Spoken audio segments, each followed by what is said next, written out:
Hello, everybody. So it's my pleasure to introduce Standa Živný from Oxford, and he's one of the pillars of CSP community. He's going to talk about hypergraph colorings. Thanks, Marcin. Thank you for the invitation. It's a great pleasure to be here. I always love coming to Krakow. It's not my first time here, so thanks a lot. So let me start with a question.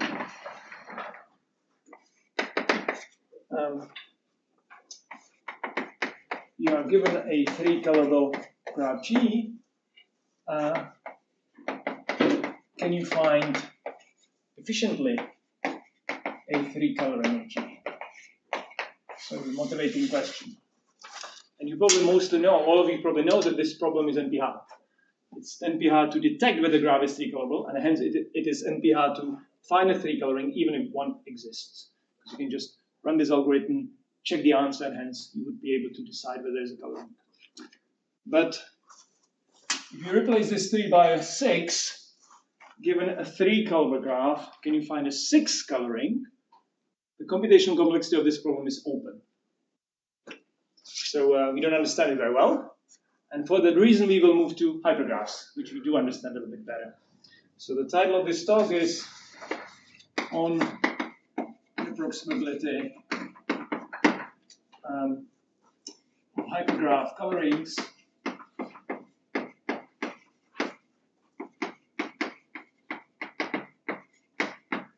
and beyond.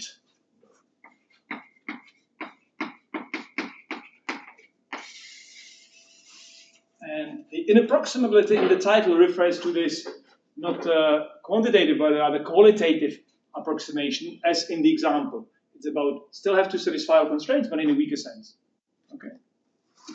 So we'll talk about colorings of R-uniform hypergraphs.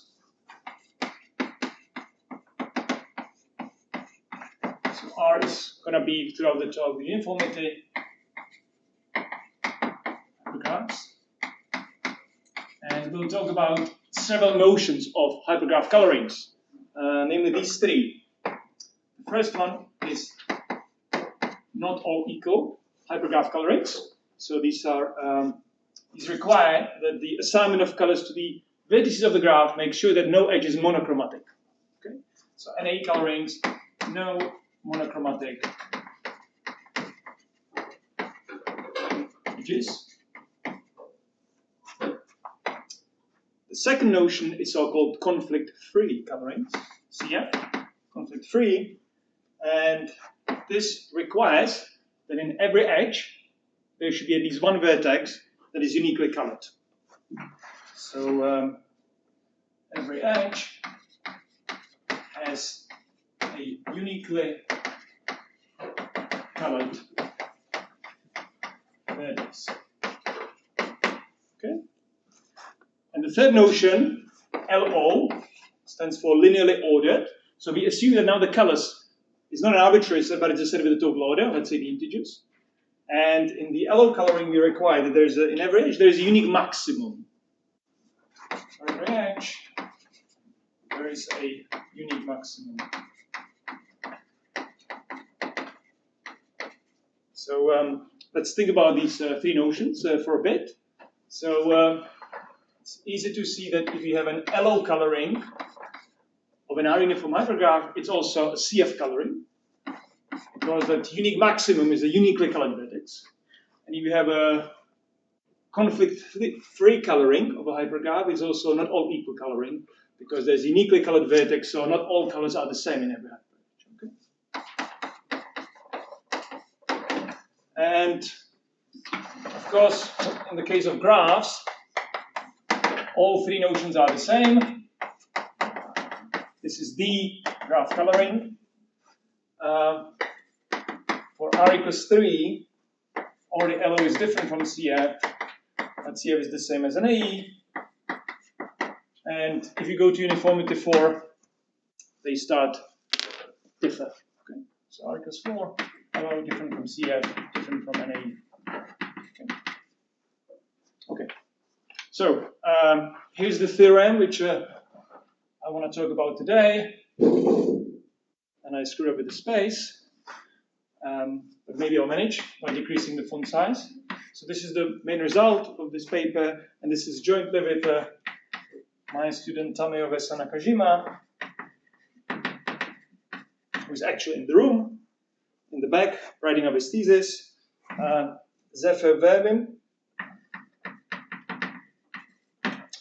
my former postdoc Martin Rochner, you may know him, myself. So actually, Tamio is graduating this year. He's excellent. If you want to hire a good postdoc, I strongly recommend him. So the theorem has 3 parts for the 3 versions of colorings. NAE, CF, LO. Okay, so let me write the statement, and then I'll give you some comments, and we'll look at the proof. So the first one is for NAE colorings, and it says that for every R, at least 3, for every uniformity, and for every number of colors, K and L, K is at least 2, L is at least K. If you are given an R uniform hypergraph, which admits a K coloring, finding an L coloring is NP hard. And the point is that this is for any R, any K, any L. So L can be arbitrarily large. Okay? So NP hard to find an L, I'll write it, how do I write it? L NAE of an R uniform hypergraph that admits a K coloring, a K NAE coloring. Because we are not given the K NAE coloring. Yeah? So this is not a decision problem. So what do you mean that it is NP hard? Yeah, well, I'll get to that. Yeah. This is a search problem, so it can be NP hard. It doesn't belong to NP necessarily, but we talk about the decision. In fact, you can phrase it as a decision problem, and the result applies to the decision. It can still be NP hard, right? You can reduce. NP hard means that every problem for NP reduces to it. So, yeah. Okay, I'll address it in a sec. Okay. More questions at this point? So, second part of the theorem says the same for the CF coloring, except for this attractable case. So for every uniformity R at least 3, for every colors KL, it is, maybe just write same for CF, ditto for CF colorings. So it's NP hard to find an L coloring on an R uniform hypergraph CF coloring if you are promised that there is a K CF coloring, except for the case when R is 4 and K is 2. So it's a 4 uniform hypergraph. You are promised a 2 coloring, and you can find the 2 coloring. So in fact, so implicitly this means for any L. Since you can find the 2 coloring, you can also find 3 coloring, which is the 2 coloring, and so on. Okay. And the third part of the theorem is for the third notion of colorings, the LO, linearly ordered. But here, the quantification is weaker. This is for every R at least 4, uniformity 4, not 3, and the colors start from 3 onwards, not 2. 3, most K, most L, and I'll write ditto for LO. So given an R uniform hypergraph that admits a K LO coloring, finding an L LO coloring is NP hard. Okay. So let me give you a couple of comments on this. And so the story of this theorem is as follows. This first result is actually a celebrated result of Dinu Regavan-Smith from 20 years ago or so. And my former postdoc Martin Rochner observed that you can prove it in a much simpler way. And then he left Sebe for machine learning. And about a year or 2 years later, I pushed him to actually write it up and he put it in an archive. And then last autumn, together with my students Zephyr and Tamio, we looked at it and realized that similar ideas can also be proved for these 2 variants of colorings. So we merged it together, and it's a short paper on our time. Okay. Now, so this is about the NA colorings. About the conflict-free colorings, this is all new, as far as you can tell. We searched the literature on conflict-free colorings. And in fact, what wasn't even known before, that it's NP hard to approximate conflict-free colorings. So this is And the tractability case, maybe I'll write it here a little bit. The tractability case is actually just solving a system of linear equations mod 2. So the tractable case, in this case, you just formulate your problem, your coloring as a, if you have a hyper h implies y plus z plus t, congruent to 1, mod 2. You solve this system, and that gives you the coloring you are after.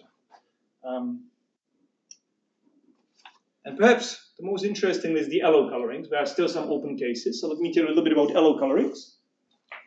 So I came across these linearly ordered colorings, also known as unique maximum colorings, in a paper by Barto, Battistelli, and Burke.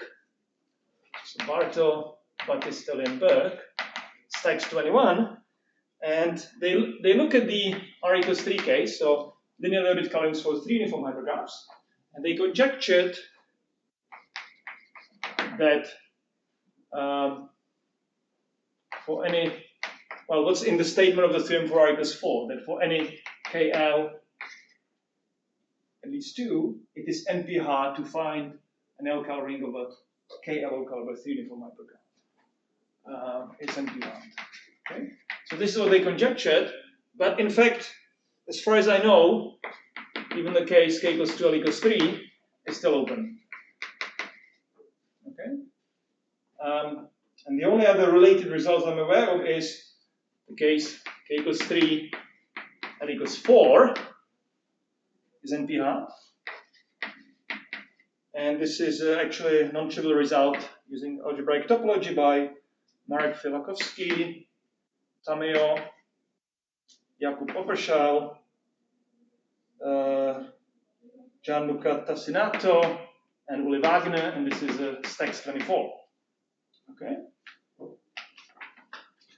And the only other result is if K is equal to 2, so you have a 2-color LO hypergraph of then, sorry, so this is what I want to say, for any K, but at least 2, not at least 3, and any L, this is NP hard, but only for uniformity R, which is at least L minus K plus 4. So somehow, it's not for arbitrarily, for colors which are arbitrarily far apart. Somehow, the uniformity has to be, is lower bounded by the difference. So this is not a very satisfactory result, but it's all that's known out there. So this is Standa Živný 23.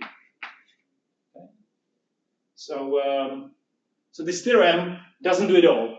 There's the important case of uniform 3 hypergraphs where you don't understand the computational complexity, and for the high uniformity, you don't understand the case when you are given a 2 LO color. Okay? So yeah, questions? How about K equal to 2 and L equal to 2? K equal to 2 and L equal to 2. So just with the same color. Yeah. So these aren't hard. Yeah, these aren't. You know that. Yeah, it was the same. Yeah. I write it this way, but we are thinking of the when as L grows. Yeah. Thank you. Good point. Yeah. Be like the non-promised version, if you like. Just asking, is there a coloring of this form? Any more questions? Should follow my notes, or try to. Okay. So in the title, I said on inapproximability of hypergraph colorings and beyond. And the beyond is sort of the this excuse to tell you about how this is proved. So this is all stated for hypergraphs. It's actually quite a short and I think clean paper, but I think it's a very nice example of the algebraic approach to CSPs in action. Okay, so let me try to tell you about that.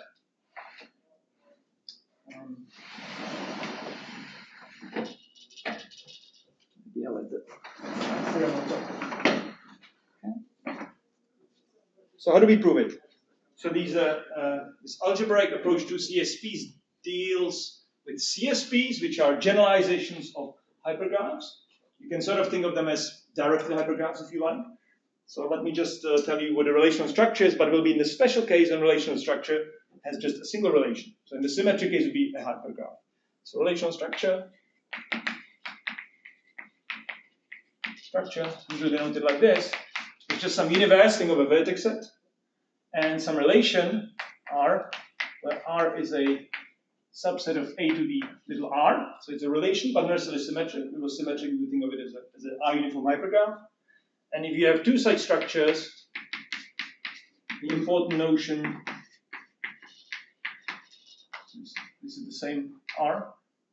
If you have two relational structures, you define a homomorphism, which is a map from the universe of the first structure to the universe of the second structure, so that the relation is preserved. So the property is that if U is a tuple which belongs to R, then the application of H on U component-wise gives you a tuple in the second relation. So this is a homomorphism.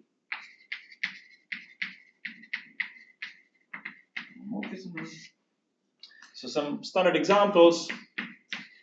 Homomorphisms 2K3, the complete graph on three vertices are just three colourings of G.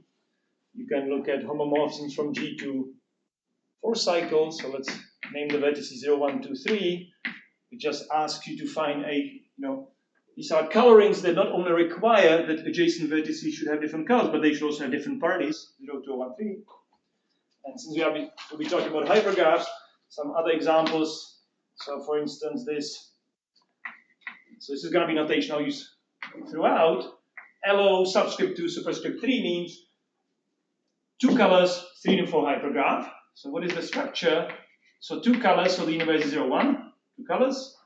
And the on 2 colors only, the unique maximum over 3 element tuple, so is just the relation which is 0, 0, 1, 0, 1, 0, and 1, 0, 0.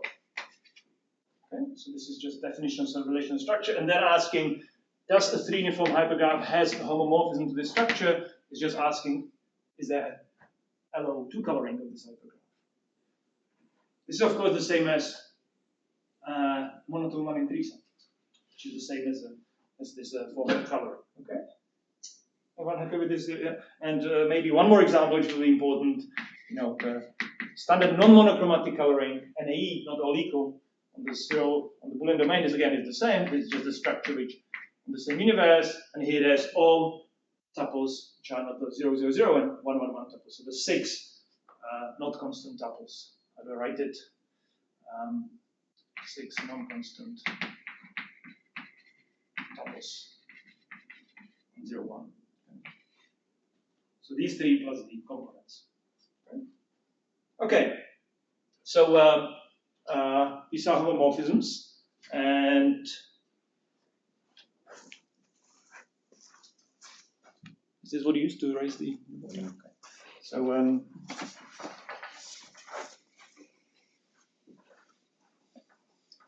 these hypergraph colorings are just a special case of constraint satisfaction problems, which are homomorphism problems. So you fix 2 structures, A and B, such that A maps to B. This is called the template.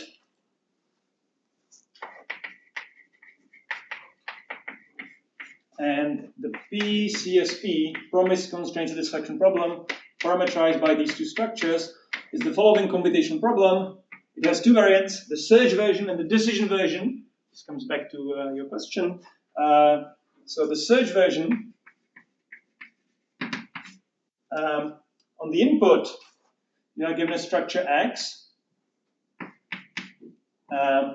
and you are promised that it maps to A, but you are not given such a map, and the goal is to output a homomorphism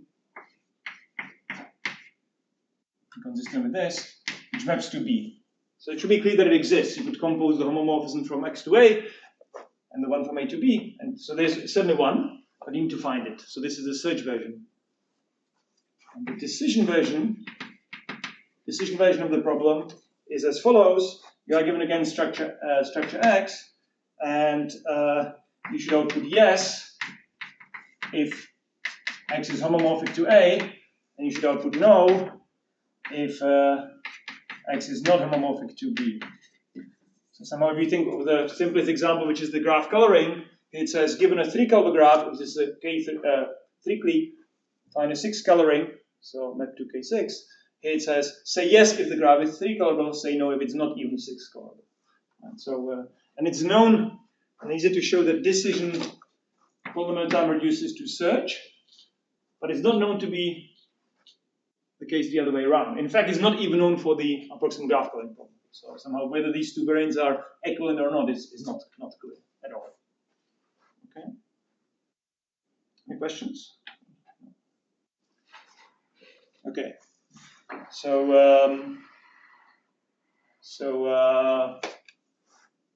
what is, for instance, PCSP of K3? This is just, I just dropped the P, CSP of K3, asking is my graph 3-colorable? So somehow PCSP, this conditional problem of promise constraint satisfaction problem is a huge generalization of constraint satisfaction problem, which is asking, is there a solution? Is there a map to a target structure? Okay. We talk about the coloring, so K3, K6 is the PCSP, K3, K6 is this open problem whether you can find a 6 coloring of a 3-color graph, and so on. So another example, sort of using the notation I introduced over there for the from the theorem. For instance, if I write NA subscript K superscript R, NAE subscript R superscript L, is distinguishing between those are uniform hypergraphs that are K colorable from those which are not even L colorable. Okay. So these are just some examples. Any questions for now? Yeah. So you took K3, K6 as an example of open problem. Yeah. Is it because for K7 and onwards and for K5? I'll tell you very shortly. Yeah. So if you fix this first one to be K3 and you keep increasing the size, the problem in principle could be getting easier and easier. But in fact, people believe that as long as this is a constant number, doesn't have to be 6, it might be 100, it's NP-hard. The same way I stated in the theorem, where it said for every constant K and L is NP-hard. But for graphs, we have no idea how to prove it. And in fact, maybe 5 minutes or so, I'll tell you something about the case 3, 3, 3, 4, and 3, 5, why we can prove NP-hardness. A little bit. I'll hint on that. Okay? Okay? More questions? So, it has to do with so-called polymorphisms. And so let's talk about polymorphisms, since you asked.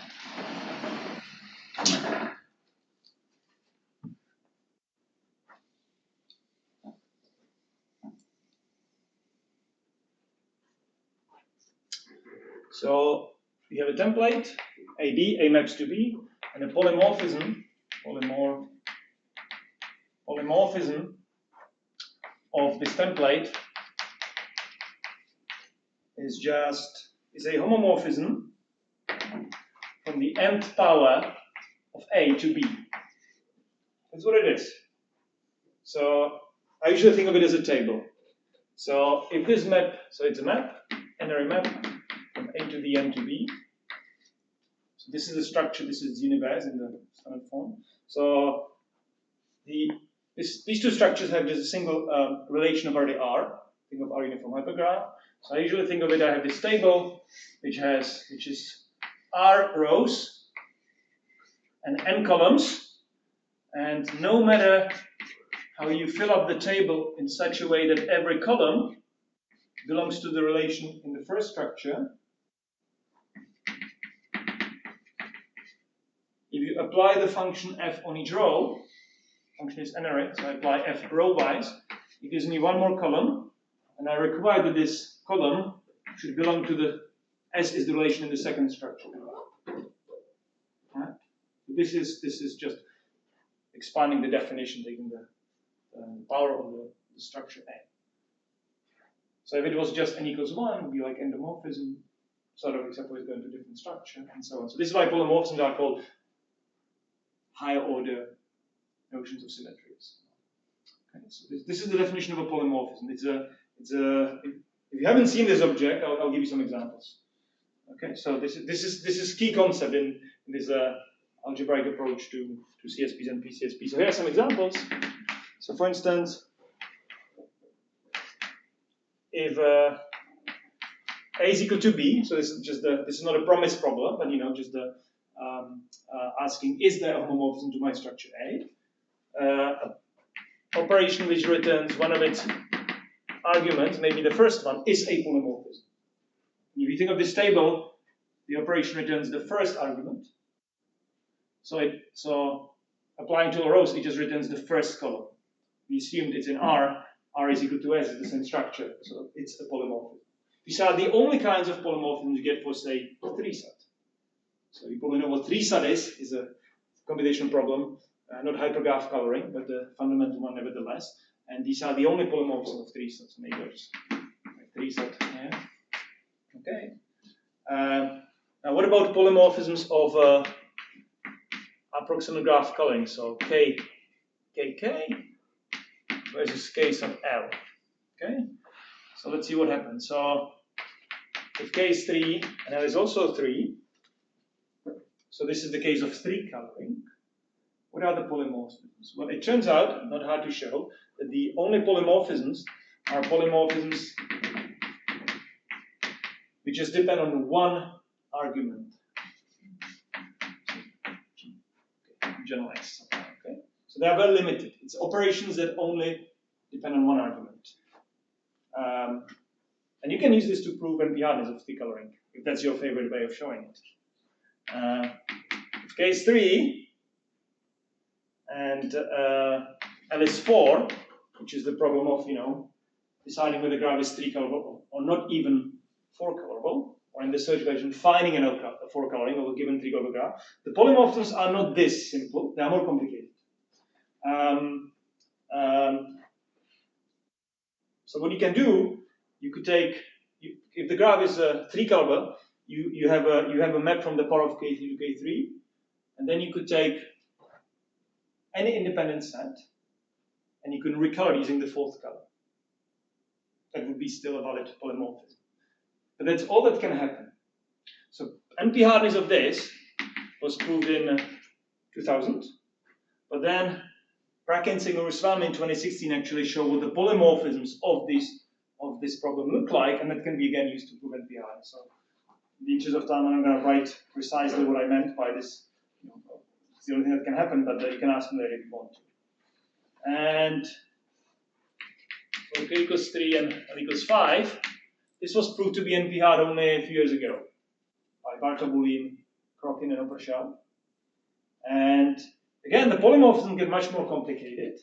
And in fact, it's not the polymorphisms themselves, but what they managed to show is that the polymorphisms don't satisfy a certain kind of identity, which now has a name. It's called Olsha by a Czech universal algebraist. So it's not about the polymorphisms themselves, but the identities they satisfy. So maybe I'll write it. So they show that no polymorphism of K3, K5 satisfy this identity, which you think of by writing the not all equal tuple, the 6 out of 8 possible tuples. So x, x, y. Let me try to stick with my. And then with 2 y's. Which one? X, y, y. So this is a 6-array operation O for O shark equals O this equals O this. So they showed in their paper that no polymorphism of this template K3, K5 satisfy this, and then they have a result that if that's the case, then this problem is the PCSP of K3, K5, or satisfying the problem that no polymorphism satisfy this identity is NP-hard by a reduction from hypergraph coloring from the statement 1 of the theorem. So this one was already known back then, of course. Okay, so, and for K equals 3 and L equals 6, we don't understand the structure of the polymorphism, which is the reason why we don't know how to prove NP-hardness. Okay, so this is 2 pages and a half now, so we may be here for a while. So maybe I'd better speed up. Okay, so in all these examples, the few I've given you, the polymorphisms are kind of limited. They only depend on just a couple of coordinates, or they, they don't satisfy some identity. So they are limited, and that's sort of the general mantra. If the polymorphisms of your CSP are limited, you should be able to get NP-hardness or intractability. If they are rich, you should be able to get tractability. And what rich and limited means depends on what problem you are dealing with. Decision optimization, counting, promise.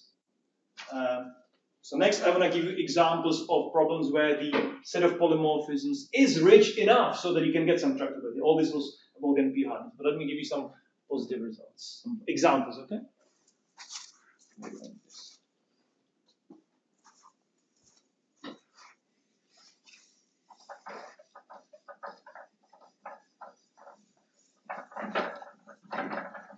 Okay, so I had a few examples, but maybe let me give you this one. Skip a few. So what if the structure A, it's a sort of a famous example, a nice one, is just the 2-allo coloring of 3 uniform hypergraphs. So maybe it's still somewhere on the board. It's the tuple 0, 0, 1, 0, 1, 0, 1, 0, 0. 1 in 3 side, if you like. And B is just not all equal coloring of 3 uniform hypergraphs with 2 colors. Okay? So the computation problem is PCSP AB. You are given a 3 uniform hypergraph, and you are promised that there is this type of coloring, which is essentially 1 in 3 coloring. And your task is to find a not all equal coloring, non-monochromatic coloring. This problem is solved in polynomial time. As far as I know, there's no sort of combinatorial algorithm. All the known algorithms rely on relaxations, linear programming, linear Diophantine equations. But the reason why this is solvable in polynomial time can be explained using polymorphisms, because this template, these two structures, they admit nice polymorphisms which look like this. For every odd, looks like an n. So for odd many coordinates, so for every n, there's this operation which returns 1 if x1 minus x2 plus x3 minus x4 and so on is strictly bigger than 0 and 0 otherwise. This is called alternating, and such an operation is a polymorphism of this structure. And there's a nice result that if that's the case, if the polymorphisms of a PCSP template admit polymorphisms of this kind, then you are solvable in polynomial time. Okay, so this is an example of where the polymorphisms are rich. Something non-trivial is happening. Okay. So if you haven't seen this example before, it's nice. I mean, actually thinking about how you would do it. Okay, any questions? All right, so polymorphisms, important concept here. They are limited, you can get hardness. If they are not limited, they are rich, you can get tractability. What can you do with polymorphisms? Not much, but one thing you can do, you can minor them. Let me tell you what I mean by that.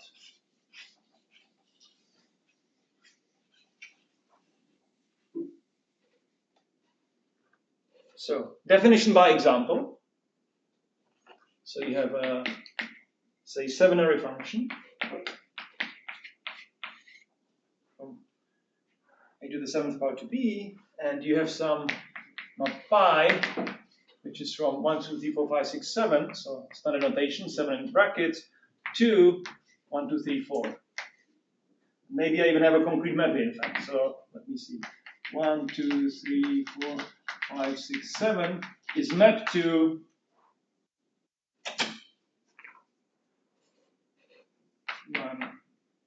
1, 3, 2. I'm trying to stick with my example. 3, 2, 3, 1, 3. Okay. This is the map pi.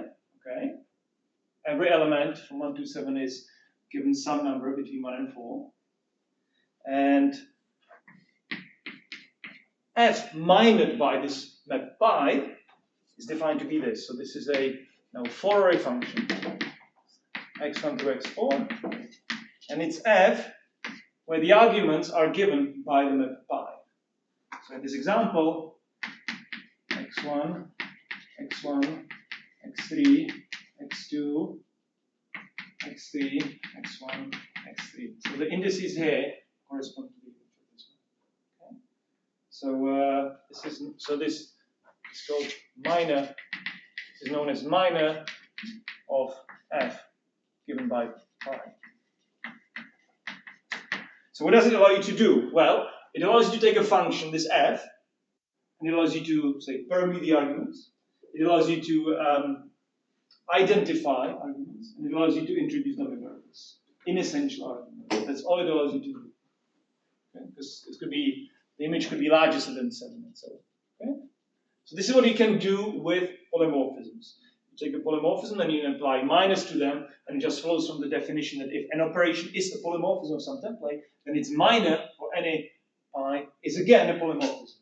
It's just definition chasing. Okay?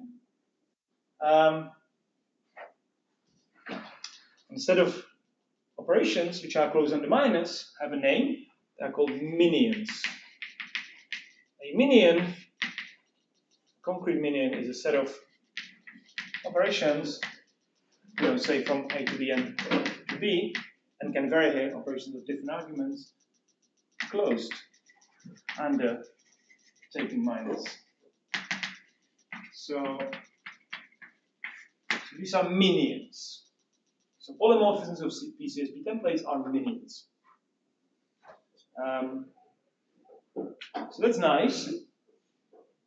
When you see this for the first time, you think, okay, this is what you can do polymorphisms. Is that all? What can you do? It turns out there's more here than meets the eye. These minus actually are very intimately connected to the complexity of PCSPs. So it turns out, and this is one of the results in the BBKO21 Bartha-Bulin-Kropin-Uppershaw result paper, that PCSP with template AB, so deciding whether an input structure maps to A or not even to B, or think of it in terms of the hypergraph colorings for some concrete A and B, is polynomial time equivalent to a problem which could be called, or is called, the promise minor condition. I'll tell you what it is in a second. For some minion, where the minion is actually the minion of polymorphisms of AB, and some large enough constant, where this constant n depends on the size of the structures. Okay? So what is this problem? Promise minor condition. So this problem, this is fixed. Minion is an infinite set, but these are parameters of the problem. They're just fixed. And this computational problem, on the input, you get a set of minor condition. It looks like f1, phi1 equals g1, and so on. And the arity, the number of arguments of each function involved, is at most n. Okay? So this is on the input. You are given a set of identities like this, which are just minus. And your task is to decide, or say yes, if this set of identities is satisfied in every minion that's out there on the sets, underlying set. So in particular in the minion of projections, so this means that it's very trivial set of identities. It's satisfied everywhere. Or you should say no if it's not satisfied in this minion ever. So it seems like a very abstract problem, but it turns out to be equivalent to this computational problem, and it comes from somewhere. It comes from, in fact, computational complexity, and I'll tell you sort of next how it relates to the PCP theorem and reductions from the label cover problem. Okay. So this is fixed, and the input is something like this. Well, these have to be disjoint set of symbols, but these are details which are not that important at this point. Okay, any questions on this?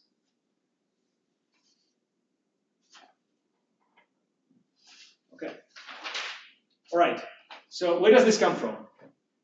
So actually the proof of this equivalence is not that difficult, but it's very important conceptually. So these promise minor conditions, they come from the mother of all inapproximability results, the label cover problem. Forgot the order, which one has been there for longer? Maybe this one. Going to be the one which is on the top, I guess. Okay. So, have you seen the label cover problem recently? No. What is the label cover problem? It's a CSP. of a particular type. Everything is CSP. I can make this precise. So label cover, LC. It's a computational problem. You are given a graph, so like this. You are given a bipartite graph, U, V, and the vertices on the left side, little u, they want to get a label from a set 1 through L, 1 through capital L. Okay? And the vertices on the right-hand side, little v, want to get a label from the set 1 through capital R. Okay? This would be easy, but there are some constraints. There are these so-called projection constraints. So there are some edges in this graph, and they are typically called I sub E, projection constraint with respect to a G. And what is it? It's just a map from R to L. So for every label, say for the vertex V, so I'm going from right to left, it gives me some label. Okay. And what you want to find a labeling of the vertices on the left and right, so that here every vertex gets a label from this set of labels, here every vertex gets a label from this set of labels, so that all the edges are satisfied, all the constraints on the edges are satisfied. So it should be clear what it means, right? If I have such a assignment sigma, I just want that pi sub E of sigma of V is equal to sigma of U, if E is VHUV. Okay? And this is an NP-hard problem. It's not very hard to show. You could think of this as, say, 3-sub problem, where these are the variables of the 3-sub instance, and these are the constraints. It's a standard problem. But there's this very important result in computation complexity called the PCP theorem, the probabilistic checkable proof theorem, which tells you, together with the Raz's parallel repetition theorem, that the gap version of this problem, the gap label curve problem, is NP-hard. And it says the following. For an arbitrarily small epsilon, there are some numbers L and R, depending on epsilon, such that it is NP-hard to distinguish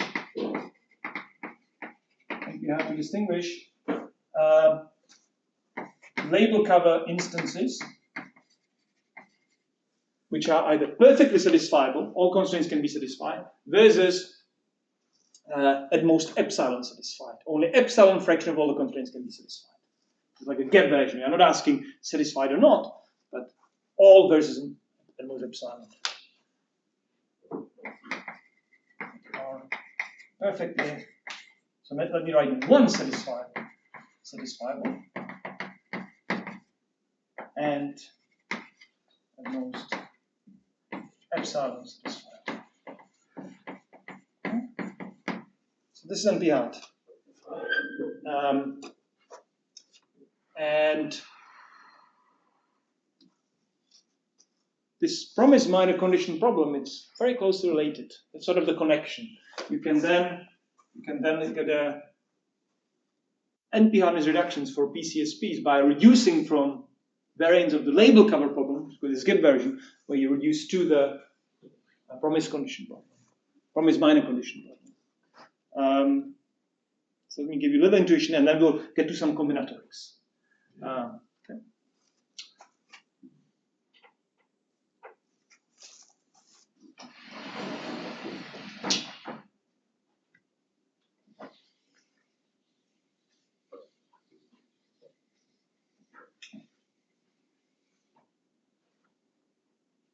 I'll actually continue here. There's still a little space.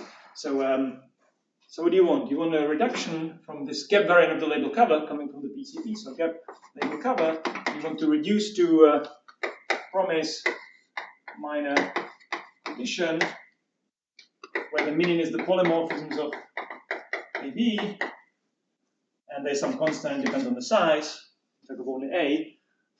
Okay, so how do you do it? So the idea, this is known as the long code encoding, in the case of Boolean structures, is that it's actually relatively simple. Here you want to choose for every vertex, you want to choose one of the L labels.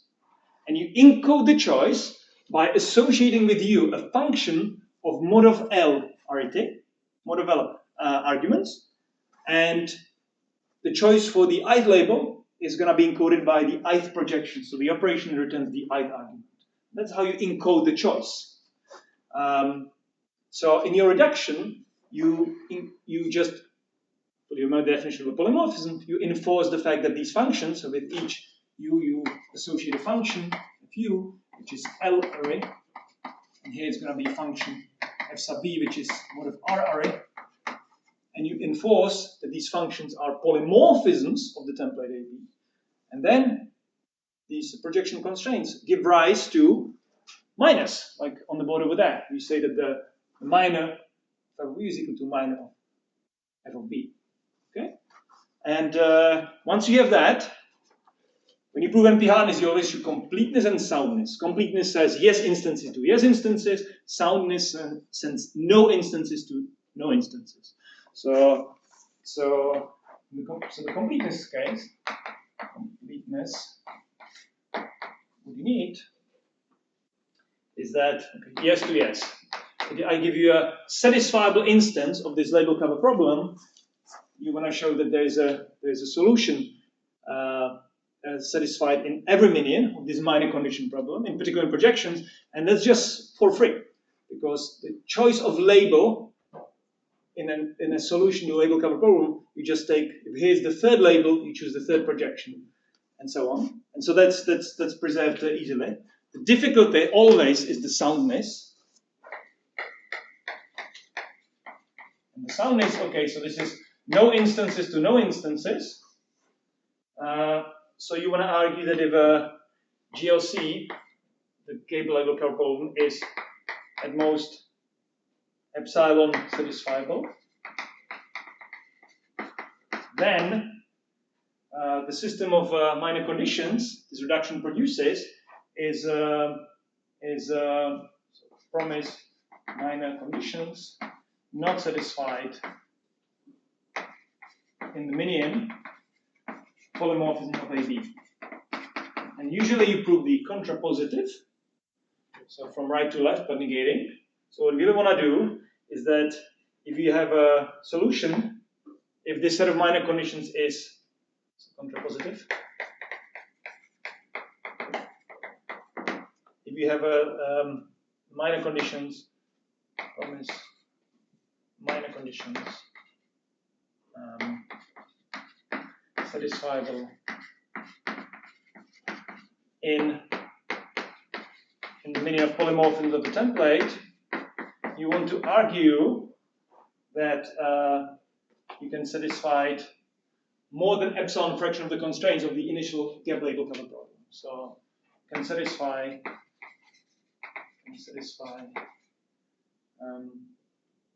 more than epsilon constraints.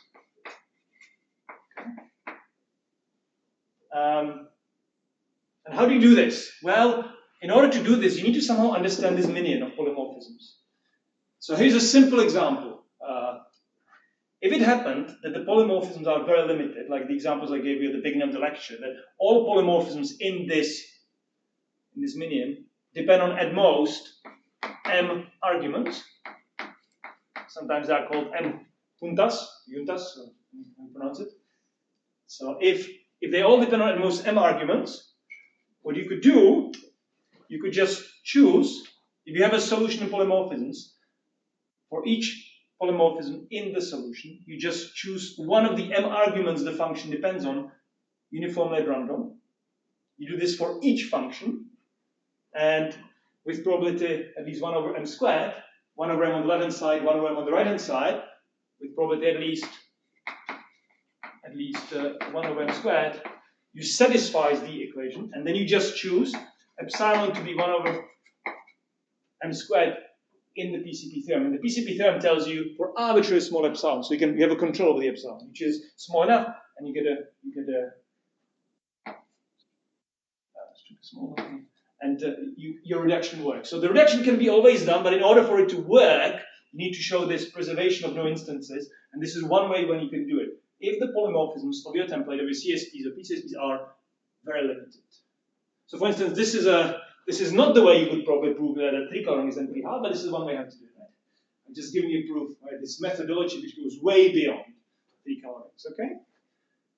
So how do we do this in general? Well, in order to prove something about these problems, we need to understand the meaning of polymorphisms.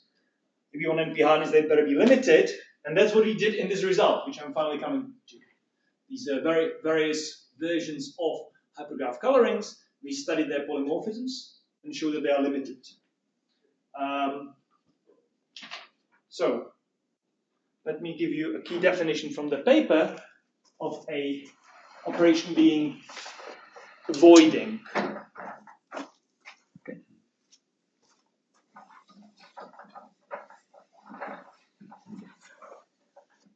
So now we are going to do some combinatorics. Any questions at this point? All right. Okay, so I have a function. It's from a n to b. I have some, for notation purposes, 0, 1 is an a. So I can talk about 0, 1 vectors. I have some targets at t, which is a subset of b. And I say that S, subset of the coordinates of this function, is t avoiding. So avoids t avoiding, if for every superset of S, call it R, f of 1 sub R is not in T. So this is, I assume this is the characteristic vector of the 0, 1 vector of the set R. F is just a function, it returns something in B, it should avoid the targets at T. Okay? So this is what it means for a subset of coordinates to be T avoiding. And being little t avoiding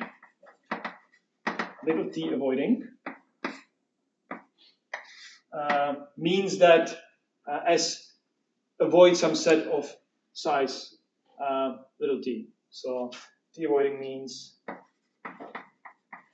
t avoiding for some ability of size little t. Okay? And this is what we would like. We'd like to argue that there are small and not too many t-avoiding sets in the polymorphisms of the coloring templates. That's the goal. That's sort of the meat of the paper. And once you have that, because of this sort of canonical way of reducing from gap label cover, you get NP-hardness, which I tried to allude you to in this less precise part, but now I'm going to get more precise in the actual proofs of how you argue about this. Okay. So, the first part was maybe less clear. With this definition in mind, we should now be able to prove something. Okay, so let's keep this definition in mind, what it means to be t-avoiding.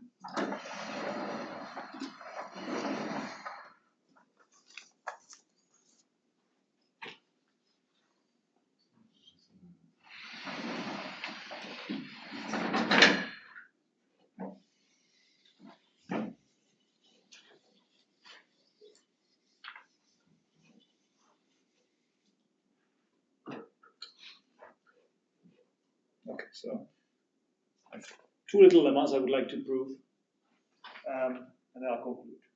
Maybe give you more details on how you use them. But so we would like to.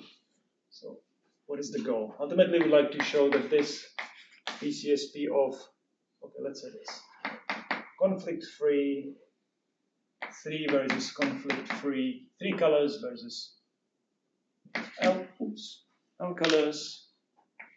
And uniformity, maybe just 4, but let me write R. So we'd like to show NP-hardness of this. So we'll study polymorphisms of this template. And in fact, because LOs, any linearly ordered coloring is conflict-free coloring, is actually enough to here consider LO. You get the result immediately for LOs as well. So here's a little lemma. Kind of thing you do when you study polymorphisms.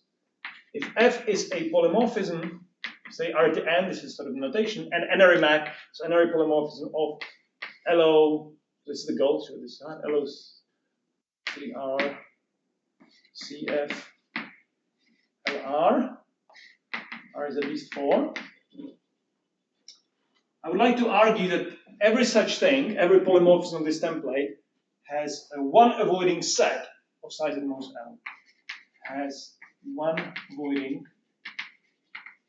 set of size at most L. So there's a set of size at Moselle which has the property that all its supersets avoid some particular target value. So how do you prove this? Use kinetic graphs, which you probably all know and love. So how do you prove this? So maybe let me give you a few observations about avoiding sets, which I meant to mention and didn't. So some observations about the avoiding sets. They all just follow from the definition, so nothing fancy is happening there. So for instance, the avoiding set is a set such that the subset of the coordinates of the map such that every superset avoids the targets at T. So for instance, we need a letter for the size of B, as L. Observation 1, there are no L avoiding sets. You cannot avoid all values, just from definition. If you take all coordinates, which is not very useful because it's too many and you also have a bound on them, but n all coordinates is L minus 1 avoiding. In particular, it avoids the value where all coordinates set to 1 are sent. So let me just say this is because n is, how do I write it? B minus f of 1 subscript. It's kind of cryptic notation, but it avoids the value where f sends the set 1, 1, 1, 1, 1, 1, 1, 1, 1. So there are no L avoiding sets, but it's an L minus 1 avoiding set, namely all coordinates. I need 2 more and there's no space. So let's decrease the font size. Property 3, if I have a T avoiding set, every superset is T avoiding. So it behaves nicely. U is T avoiding.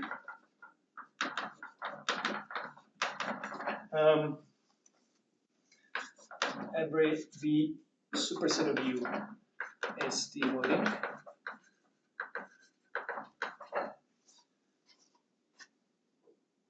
And they behave well with respect to minus. If you have if S is T avoiding and you have a map pi of S is T avoiding for the minor of F given by pi.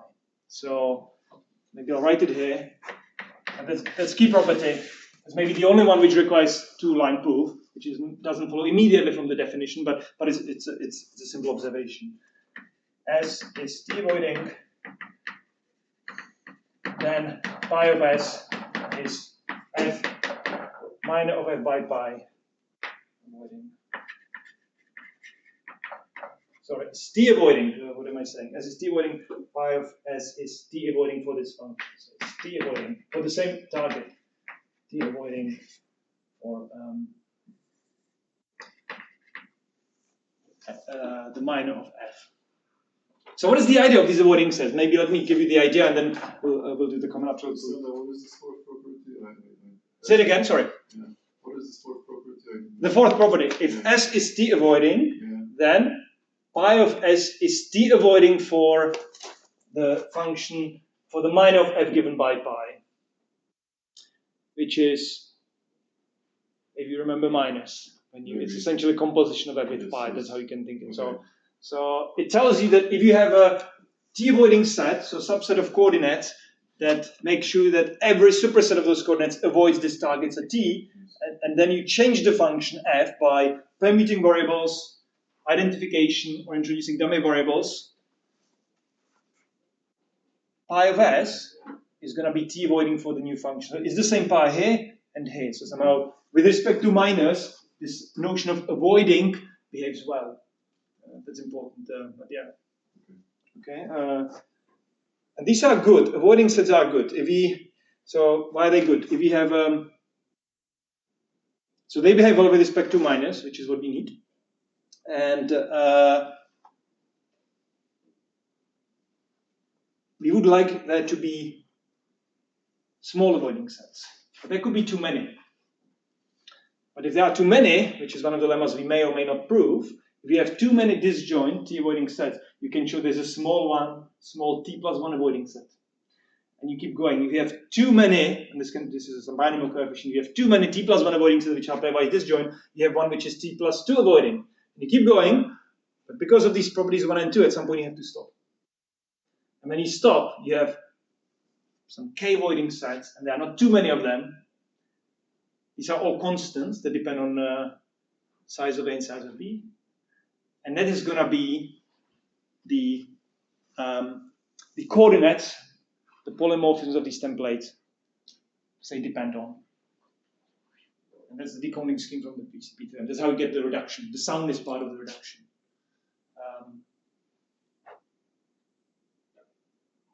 So let's do this lemma, just to see polymorphism in action. So this is this is the first step of the the reduction. I'm not sure whether I'll manage to the second step, but okay. So what are we trying to show? So we know what the one avoiding means, and I would like to argue that this template, every polymorphism of this template, has a t-avoiding set of size at most L.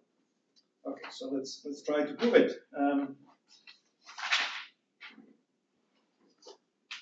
So n is the arity of the polymorphism. If it's at most L, then what? Then we can take all arguments. By the second observation, this set is L-1 avoiding.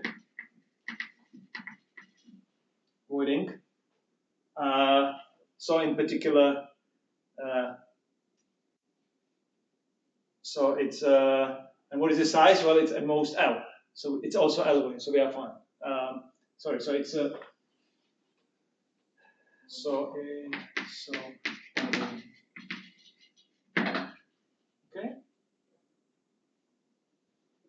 It avoids the label of this is the second observation of the whole set. What is the size of it? Yeah, what is the size? Well, here we assume that n is at most L. That's why we are good. N is at most L. And what is n? Sorry. Oh, n is the arity of the operation. Keep asking questions, yeah, please. Okay. Yeah. So this is the uninteresting case. Somehow, the difficulty is that this claim should hold true for operation of any arity. There are infinitely many. So this is just the base case to get rid of.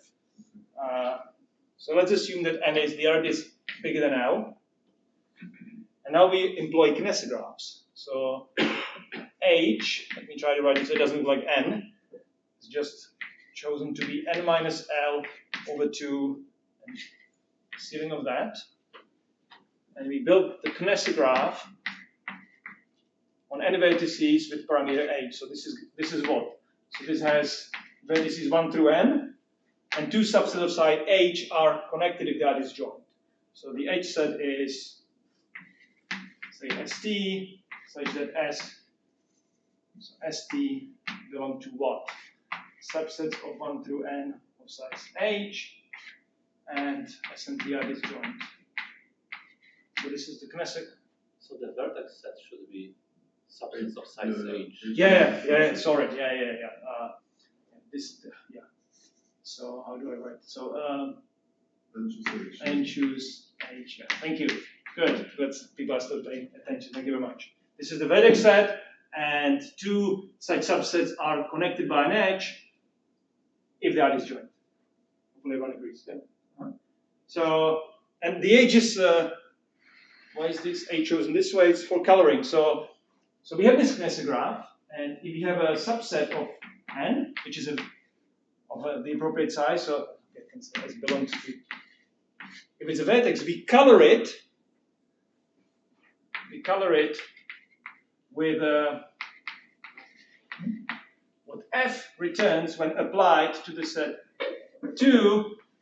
So this is the characteristic vector of the set S, but where it's not 0, 1 vector, it's 0, 2 vector.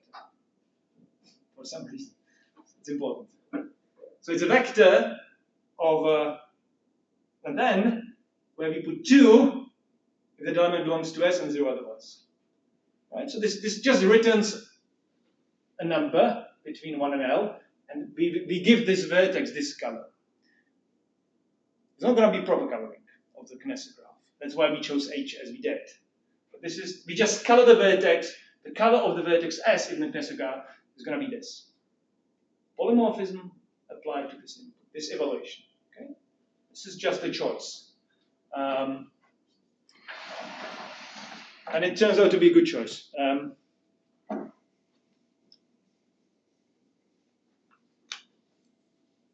Yeah, I think maybe 10 more minutes or so. Okay. So, what is the chromatic number of Kneser graph? This famous result. This is n minus 2 h plus 2 by Lovas. In particular, by the choice of h, this is strictly bigger than L, which is the image of this function f, which means that we'll have two vertices in the Kneser graph that got the same color. That's why we are using Kneser graphs. Okay? So we have, there is an S and T in two vertices in the Kneser graph, so that f will get the same color. And we choose x to be the remaining coordinates. So x is all the coordinates but S and T. Okay.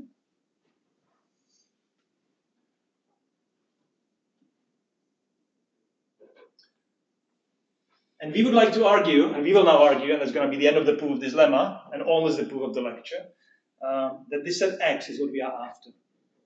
It's one avoiding and it doesn't have light size. Okay, so let's see how to do that. Wait, so you have a coloring. Coloring of the vertices, not a proper How many colors coloring. do you use? Sorry? How many colors do you use? L. L colors. L colors. So there is two that are adjacent. And have the same color. So it's not a proper coloring in the sense of non-monochromatic coloring. It's an assignment of colors. So they are colors S and T are disjoint. Disjoint. Yeah. S and T are vertices of the Kneser graph, so they are. But they are connected. Sorry, they are connected. Sorry, it's they are connected by an edge. Yeah. Sorry. Yeah. Good. Thank you. Thanks for asking. Good questions.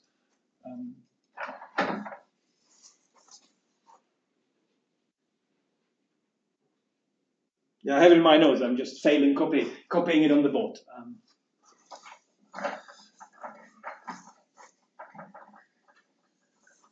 So now we can draw our table. So let's try to do it. So we would like to argue that this set X is so the claim.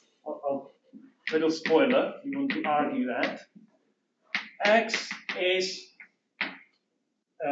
one avoiding, and it's going to avoid this value, the image of the empty set under the polymorphism F.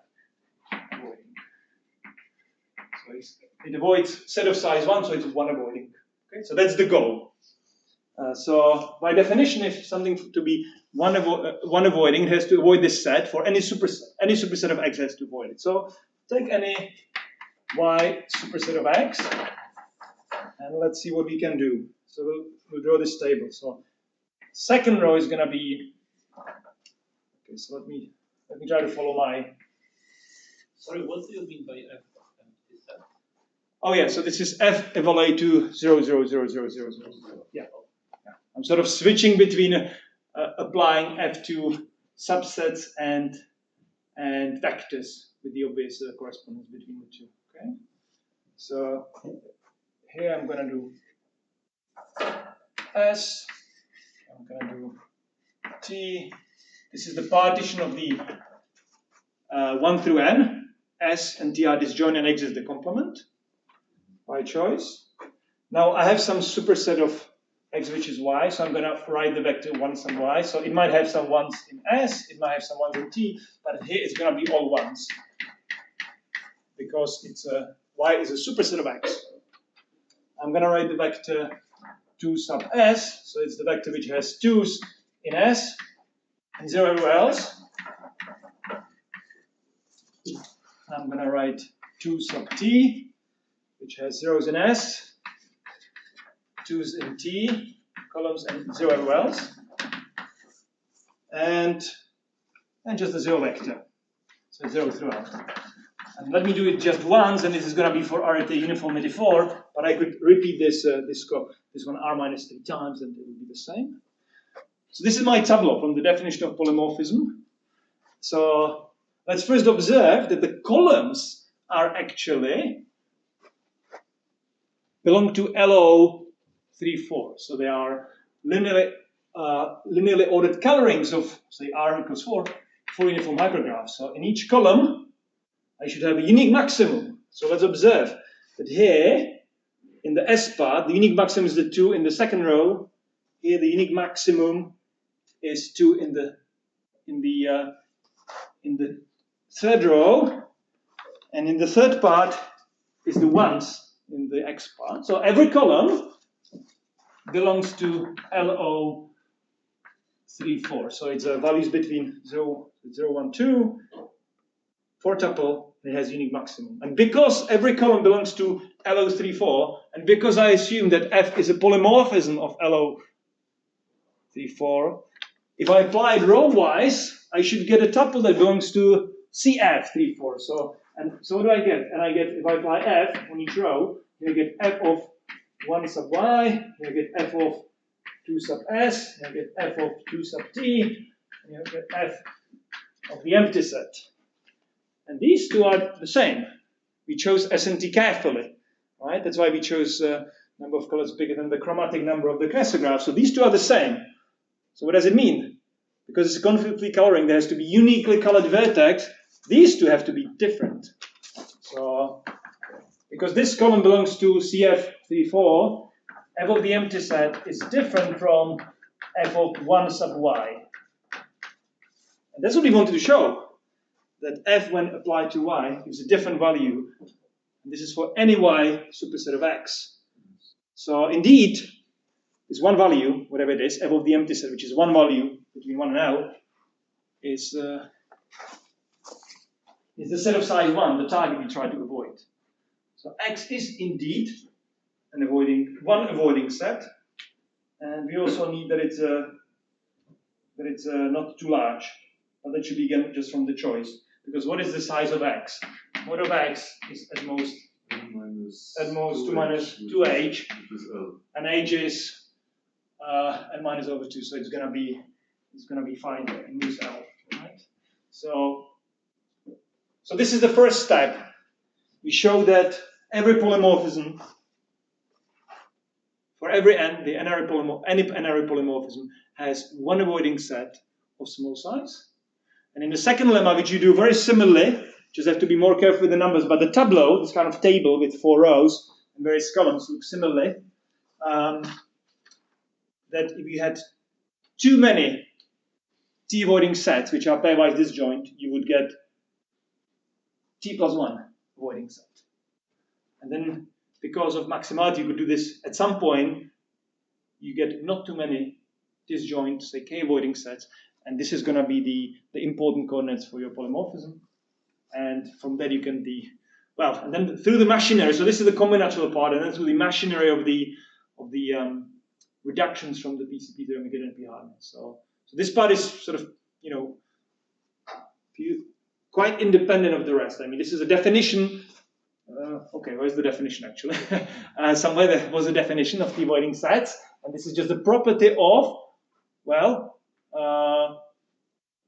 some homomorphisms between power of one structure to another, and that's purely combinatorial and not very difficult, but surprisingly powerful. I'm not sure I can say it about my own work, but somehow it's just a couple of pages, and it gives you NP hardness of all these coloring variants. It's not entirely trivial that as a graph set. Indeed, this is not trivial. I agree with that. But one thing which we didn't try to optimize, but observe that we use a very particular type of Knesset, right? We use the chromatic number when the subsets are L is a constant here. So yeah, so it uses a non-trivial result. I agree. So the original proof for the NA coloring of Dinner et al., I think they use scribographs, slightly more complicated. So they also do. Scribographs. Yes, yeah. So this is very similar. This is what. But also on the sets of these are subsets of some domain, and then the edges when they are disjoint. I don't remember, to be honest. I never needed to use them in my work. Knesset is very enough so far. Yeah. But they also have unbounded chromatic number, and this is more or less the same. Yeah. So it's more complicated. I mean, I fairly enough, both proofs rely on on using either Knesset or Scriber graphs and understanding their chromatic number. Yeah. I would argue it's simple. It's definitely shorter. I would argue it's simpler. But yeah, let me see. So let me just conclude with a couple of remarks somewhere. Maybe here. So I talked about these hypergraph colorings, which fit in this framework of promise constraint satisfaction problems. And I sort of see them as a qualitative approximation, approximating sort of all constraints have to be satisfied, all edges or hyper edges have to be properly colored with respect to the notion of colorings at hand. But you approximate by allowing more colors. So Schreiber graphs is the same thing, but you consider only sets that don't contain two consecutive cyclically elements. So it's like a subgraph of Kaiser. Right. But still with ongoing. Still with ongoing. Thank you. So there's this other notion of approximation, perhaps even more better known, which is when you try to, it's like a quantitative one, when you try to maximize the number of satisfied constraints. For instance, what's a good example? If your graph is not too colorable, you could try to find a coloring or assignment of two colors to the edges so that you maximize the number of properly colored edges. It would be like max cut, right? Finding edges max cut. And you can mix the two together. And my students have done lots of good work in this direction. You can mix these two directions. So let me advertise one result, which maybe you never heard of. So I give you a graph, G. It's not too colorable, and maybe the size of an optimum cut, so largest possible cut, is rho. Okay? You cannot find a cut of that size. That's NP-hard. The cut is in the edges and subset of edges or vertices? Sure, it depends. It's almost the same, right? But maybe say subset of vertices, so that you look at the colors from that subset to the rest, right? Okay.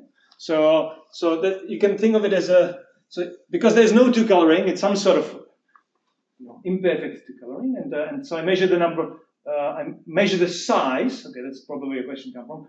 By the number of edges between the two parts. Okay, so the number of properly colored edges, so non-monochromatically colored edges. Okay, so the number of edges going between the color class 0 and 1, into the color classes, and maybe the largest possible cut has size rho. You cannot find such a cut as NP-hard, but you can approximate, right? By Gomez-Williamson, you can find a cut of size 0.878 rho. But what it turns out you can do in polynomial time, you can find a 3 coloring of the same graph. So assignment of 3 colors 0, 1, 2 to the vertices of the graph, so that the number of edges properly colored, going between, but not so properly non-monochromatic colored edges, is rho. Right? So this is like mixing the two. You really want this many properly colored edges. So or as a fraction of the edges, this many properly colored edges. It's NP-hard to do it with 2 colors only, but with 3 colors you can do it, as it turns out. It's not trivial. I mean, it's SDP-based algorithms into Gomez and Williamson, but you can do that. And you can ask lots of questions of this kind. And this is pretty unexplored.